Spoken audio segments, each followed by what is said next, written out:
تا دێت نرخی نەوت لە بازاڕەکانی جیهاندا ڕووی لە دابەزین دەکات. لە کاتی ئامادەکردنی ئەم راپۆرتەدا نرخی هەر بەرمیلێک نەوت گەیشتووە بە 73 دۆلار.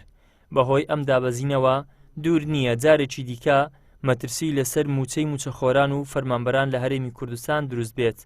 بەو پێیەی ڕێژەی لە سەدا 90 داهاتی هەرێم پشت بە فرۆشتنی نەوت دەبەستێت. ڕێکەوتنی هەرێمی کوردستان لەگەڵ حکوومەتی ناوەندی لەسەر بوجا لە بەرژەوەندی هەرێمی کوردستان و موچەخۆرانی هەرێمی کوردستانیشە بەو پێی کە لە ئێستادا لە موازنەی عێراقدا 19 ملیار دلار بۆ هەرێمی کوردستان دانرا. ئەمە وا دەکات کە هەم ئەم بابلین ئەم بڕەپارەی کە دێ بۆ هەرێمی کوردستان بەشی موچەخۆران بکات و هەمیش بەشی پرۆژەکان بکات. هەرێمی کوردستان جارێکی دیکە بژانەوە بەخۆی بینێت چونکە ئەم بڕێی کە دانراوە بۆ هەرێمی کوردستان زیاترە لە موچەی موچەخۆران. ئەگەر بێت و بەشی سیادی و حاکیمەشی لە دەربێنرێت جارێکی دیکە بە هەمان شێوە بابرین بڕەکەی بە شێوەیەکی وایە کە بەشی موچەخۆران دەکات و بەشی پرۆژەکانیش دەکات. هەرێم کێشەی تەنها لەگەڵ بەغدانیە.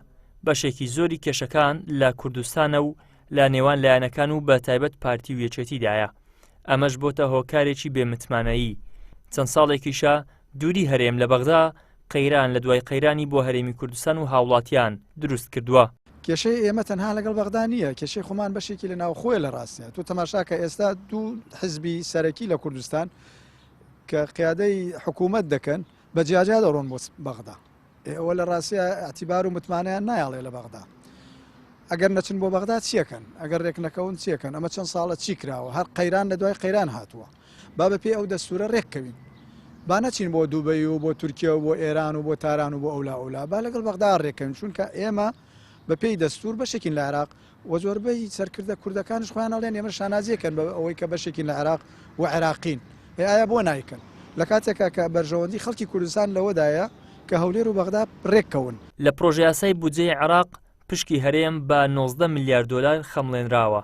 ئەوەش دوای ئەوە دێت هەرێم پابند بێت بەرامبەر ئەرکەکانی. ئەو کاتە مەترسی لەسەر موچەی موچەخۆرانی هەرێم نامێنێت. ئیدریس محەممەد، کەناڵی ئاسمانی پەیام، هەولێر.